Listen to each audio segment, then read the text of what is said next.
Welcome to the Voice of Thermopolis. We're your host. I'm Aaron. And I'm Jasmine. Bringing you the heart and soul of our little town. From local stories to familiar faces, we're here to celebrate Thermopolis. So let's dive in. What do we got going on this week?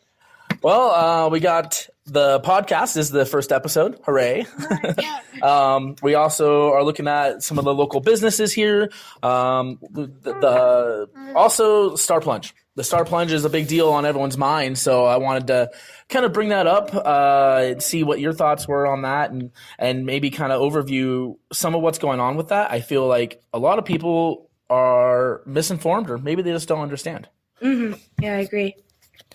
So the podcast, we're trying to set up something for the community to get behind. We want to be able to add information for everyone to be able to hear some of the stuff that's going on, maybe events, personal things that the town is invested in. I know we have a lot of senior citizens and stuff here in town, right? So, like getting information about that. The senior center has got a big updates they're trying to do.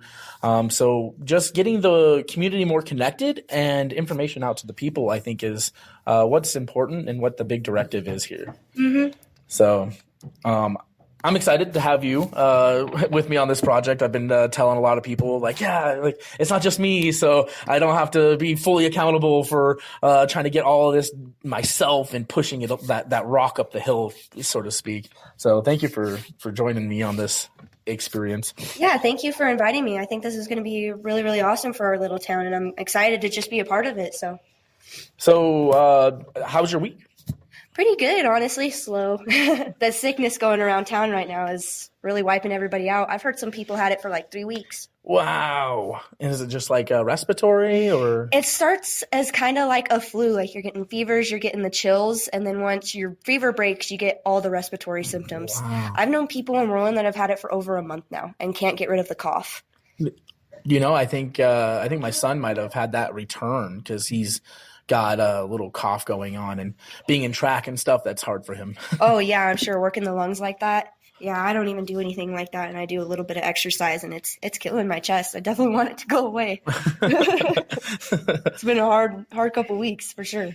Well, make sure everyone hydrates and just kind of stay aware, stay clean. I think we could make this not be such a big deal in town. Hopefully, if everyone just kind of gets on the bandwagon of washing their hands and being aware. Don't go to work sick. Please save your coworkers. Yes, please. To be at work for me has been crazy. I've been working a lot of hours, and there's a lot of stress there. The tourism has been really down this year, which can kind of leads right into the Star Plunge. Yeah. That's a big reason. We don't have the Star Plunge right now. It is closed. They chose to, the state, I say they, but I mean the state, has chosen to not re-up the lease for the Roland and his family. What is that? C&W Enterprises. They chose not to re-up the lease that they've been doing short-term leases on for years now. From what I heard. Now we're sitting at a legal dispute, it sounds like, between Roland and the state. He sounds like he wants compensation for all the work and development that he's put into there, as according to the plan that they originally set out like 14 years ago or something like that. Yeah. And so he's done a lot of work over there, him and his family, everyone involved. The community's been a big part of that, as the big push for a lot of that stuff. So now we're sitting in a litigation battle, and the town is paying the price for that. Yeah, they know. We really are, especially since so many of our small business here really rely on the tourism and stuff, like especially the small businesses like OEB and Storyteller. And, it's kind of really sad to see that all these really awesome companies and all these small businesses and stuff that work really hard are losing business because of it. That is a really sad side effect of this all happening. So I agree with you. Right. I know that who I work for is feeling the brunt of that quite a bit. And I think it's all over Facebook, even about just a lot of these smaller businesses, even, people that are just trying to make their own little bit of money selling, what they can, are struggling because we just don't have the tourism coming in right now in the town, which maybe, and we can go over in a deep dive on this, but maybe there is some way where the state could give a provisionary extension, or we could put some sort of state-run employees in there for temporary or something. I just know litigation's always holding things up. Who gets the money for that, right? Is that going to go to the state? Will it go to the family? There's a lot of questions, but it's a dire impact to the town to not have such a popular tourist attraction for us this season. And we could see the closure of a lot of businesses. Yeah. And with that, then what do they do? If you lose your business, you have to find somewhere else to be, and maybe you have family out of town or out of state. And sadly, that might be your best options if you can't make it here in the town anymore. Which just takes even more from the locals, if businesses have to start closing their doors and stuff, kind of like when COVID happened in 2020, right. That killed so many businesses, so many people had to pack up and leave, and that really affected all those types of communities, and it's really sad. It's just going to make things more expensive, and it's just really sad to see that these businesses are looking at a probability of maybe closing their doors forever if we can't get the tourists back here this season. Yeah, bringing up the price of eggs, right? Yeah, that's insane. It's that we're already feeling the squeeze, so to speak, for the economy and things like that. General politics aside, and so then with the town that relies so heavily on the tourist attractions, we all are we're going to feel it. Oh, yeah, absolutely. I saw an article, and I think it was the Cowboy Daily. I might be wrong with that source. It was talking about how small towns in Wyoming might not exist much longer. Some of the really smaller ones. But even Worland was named in that. Yeah. In that article. I don't think I read all the way through, or maybe it wasn't that large of an article, but that is Thermopolis one of them. Definitely. I think so. Because even when you talk to some of our elders here, even like our parents' generation, they used to have like a roller skating rink and a JCPenney or Macy's maybe. It was one of the two. I mean, we used to just have so much going on in this town, and now we have nothing. Our closest Walmart is like 2 hours away. We don't have the accessibility that some of the bigger towns in Wyoming have, and not having access to that has slowly already been hurting our communities. And then with something like this happening, and then, just everything getting more expensive, it's just going to be harder and harder for smaller towns to survive if they don't have that wow factor. Like, what makes you want to come to your small town, Correct. The hot springs are always going to be there, but to what degree and what accessibility? Shout out to the TP. The TP pool is still there, still holding strong. They're still a great place. They've done a lot of renovations in the past year or two to make that place even more spiffy and more welcoming. The new owners have really done a lot to keep the maintenance and upkeep on that going. So they're a welcoming. They're a fun place to be. They don't have all the amenities that the Star had, and I think the Star just had more popularity with it. But give the TP a chance. I think TP's always been good. Yeah. TP's always been a good place, especially now with all the new reservations and stuff. That I really like what they did. They completely renovated the entire side of it, and I really liked it. Some people were complaining, I guess, but I really like what they did with the inside of the teepee, and it feels more safer for kids. The rocks don't cut your feet anymore, and the slides aren't pulling at your hair and pulling at your clothes when you go down. That's really nice to have. You don't want to go on a water slide and get cut up from it, especially with kids. Yeah, that was something that was happening with my kids, and we usually get our yearly pass to the teepee. I think the local sentiment has always been the teepee is for locals and the Stars for the tourists, right? Yep. But so we got the teepee passes, and we enjoyed going there all the time. But the slide early on when we got our pass was tearing up our skin and that. But they fixed that issue. That the slide works. It's been great. So I don't want anybody to think that it's not a good pool to go to.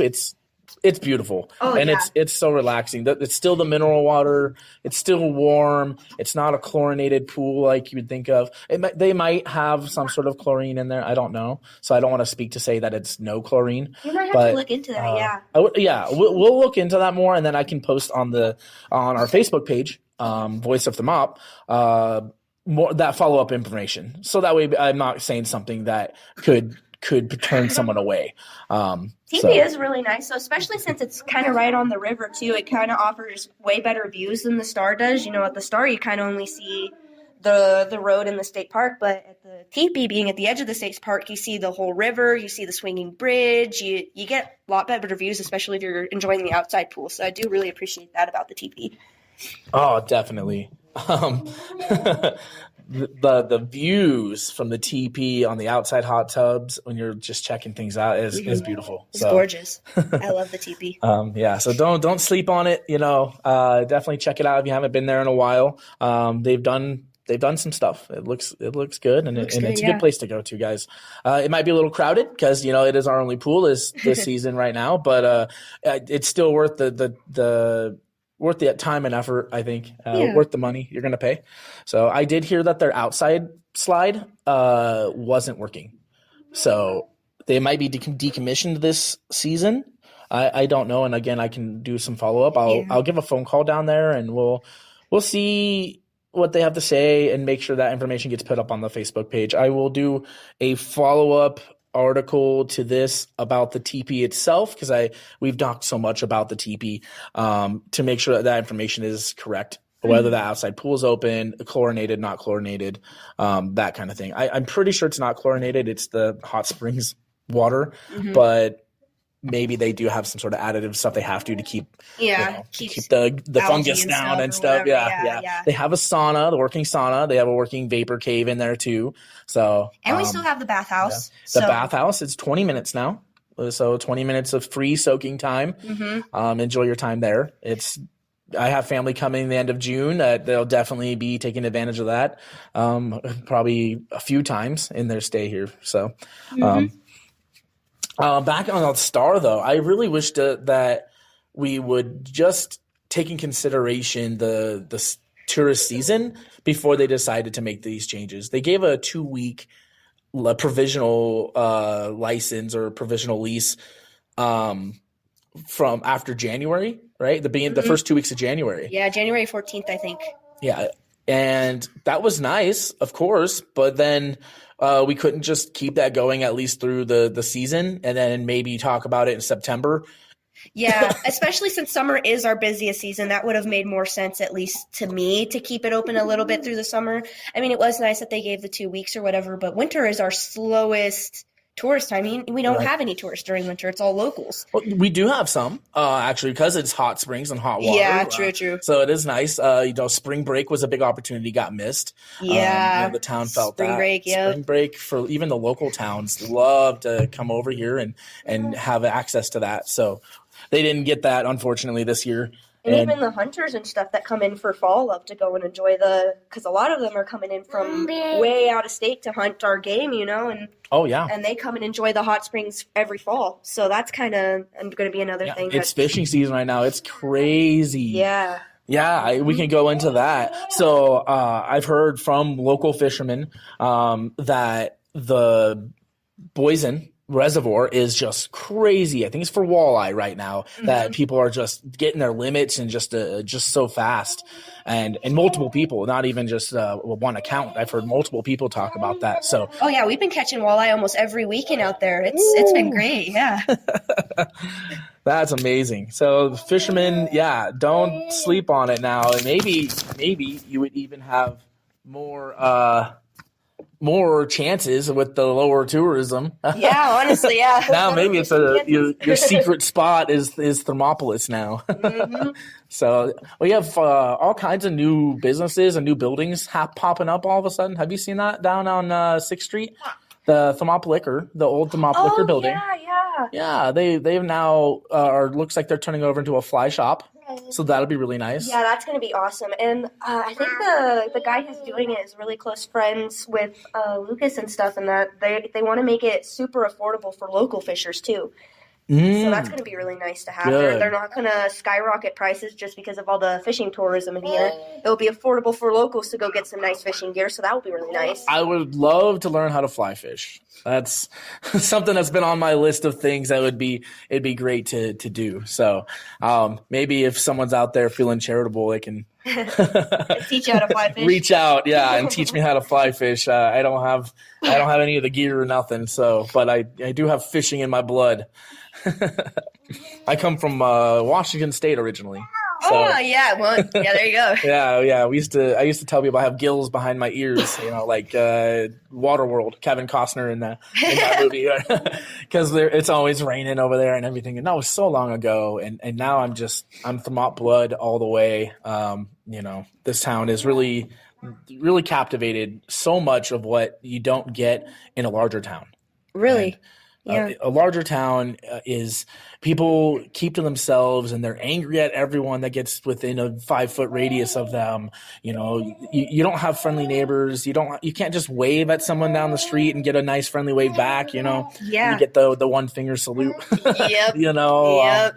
Like a lot of that happens, and people take that for granted that we have so much safety here in this small town, and so much.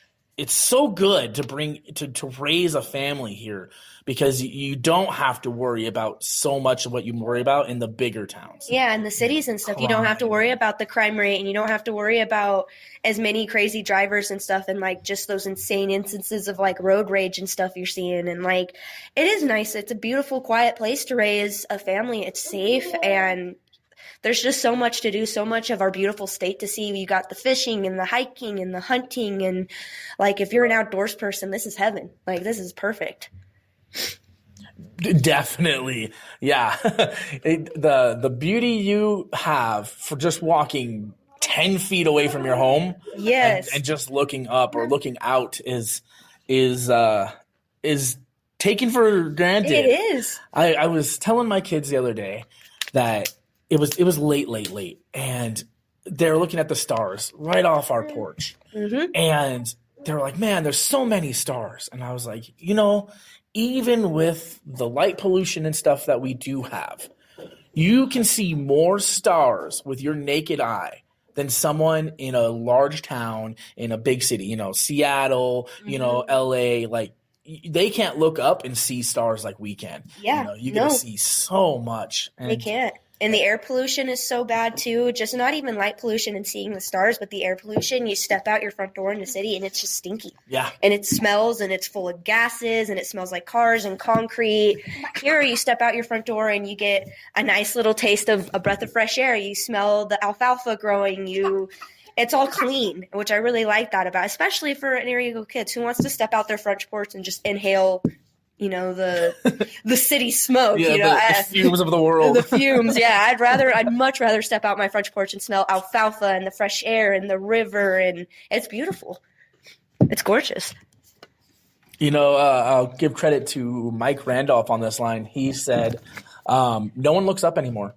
No one looks up anymore. People have their head down or they're focused on this, and they just don't stop and look up and see the beautiful sky, the beautiful world that we do have and we enjoy. Even with all the stuff that's going on in the world, all the craziness and foreign this and crazy politics that, this town, you can still stop and smell the roses. Yeah, you really can. This is the perfect town to honestly get away from all of that, to get a break from just all the toxicity of going on in the world. This is the perfect place to retreat back to and just take a minute to breathe and enjoy yourself and look around and be like, actually, this is great. Like, I get to live in this beautiful place. I get to see this beautiful place. Like, I think if more people focused on that for sure and like got a chance to just find a little bit of peace, even just right outside their own back door, it would be a lot better, honestly. Yeah. Yeah, slow down a little bit. The world wants us to go 100 miles an hour all the time, but there's something to say in just taking a few minutes and smelling the roses and just, enjoying the breath of fresh air you get to have. Yep. Um, what was I gonna bring up? You had brought up a good idea, a good thought. There is our trails. So we have so many trails now in town for hiking and things. Yeah. The trail over there by the Armory, which is our rec center. There's a trail just off of that, maybe 200 feet from the building is the start of that trail. There's a nice little parking lot that goes up. What is that? T Hill? Is that considered T Hill? T Hill, I think. No, yeah, that's T Hill. Yeah, so there's Round Top, T Hill, then Monument Hill? Yep, Monument, yep. Okay. So yeah, T Hill, that trail, I must have been up there half a dozen times at least now. Yeah, it's gorgeous up there. I think it's 2 miles to the top, and then of course it'd be 2 miles to the bottom. I might be wrong, and it might be 1 mile. Which is a drastic difference if you're considering that trail, but it might only be 1 mile up. Now that I'm thinking about it. So, but the view once you get to the top, and there's a nice little bench up there too, you can just sit there and enjoy it. And I think that given wind and atmosphere, we might even be able to do an episode or something up there and just enjoy the fresh air. Yeah, I think it'd be so fun to not just be here at our local library. Thank you guys, Hot Springs County Library. Not be just here at the library being able to film this, record this as of right now. We will be talking about doing video in the near future, but I wanted to make sure we got some episodes going, got the information out to you guys, introduced ourselves, and show our vision, and hopefully people will get behind that. For our information, we're using all kinds of different sources. We are pulling in Facebook. There's a lot of good Facebook communities out there. We're pulling in news articles from across the state. We're going to be using resources as much as broad information as possible. We don't want to be into like some small circles to where we don't hear what all the information. So it's important to make sure that we keep an unbiased view, unbiased information as much as possible on that. So I agree. Yeah, it's what the people of Thermop deserve. We oftentimes get into this gossipy thing, or the he said, she said, or I heard, or someone talked to me in this dark circle alleyway as I was taking the dog for a walk, Yeah. Like there's always like this Batman that comes around telling everybody this stuff, and then nobody actually gets the facts, or even gets privy to knowing the information, sometimes. Yeah. So, this is a great way to, give a shout out, give the information, and make sure our community is just tighter and in the same knowledge, passing that knowledge out through everyone. Everyone's on the same page, which I think would really help with a lot of that, and then you cut out the he said, she said, and well, I heard this, well, I heard that. You're taking all that out, so it's just facts, and I think it would lead a lot more people to be less confused about stuff going on in our town, and just kind of be a little bit more aware of what's going on in the community they live in, Yeah, definitely. There was a big need for unbiased and true information. Also, the common tropes of there's nothing to do in town, or, what's going on with this, what's going on with that. Maybe there's a benefits dinner.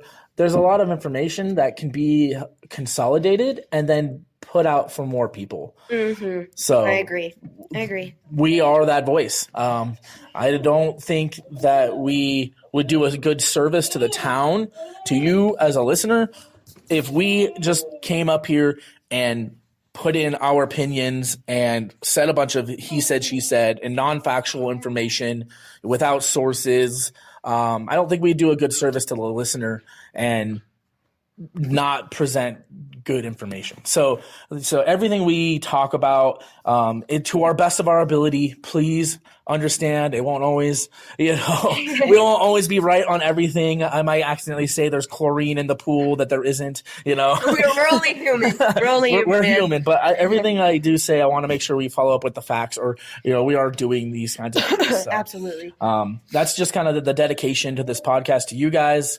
I want to talk to local businesses and get their information and see if they're willing to, be part of this as well. A lot of times they have good deals, or they have events that they're hosting, or something that, they want to reach out to the community more. Like there's always some sort of community board somewhere, whether it be the grocery store or a restaurant or something. There's a flyer for things all over the place, but they're not all over the place. Yeah. So sometimes it's one person doing a yard sale and they only put out a sign or two. Well, like if we can get that information or get you guys access to where you can find that information, it would just do more of a service to all of us as a community, better together. I agree. Yeah, I agree.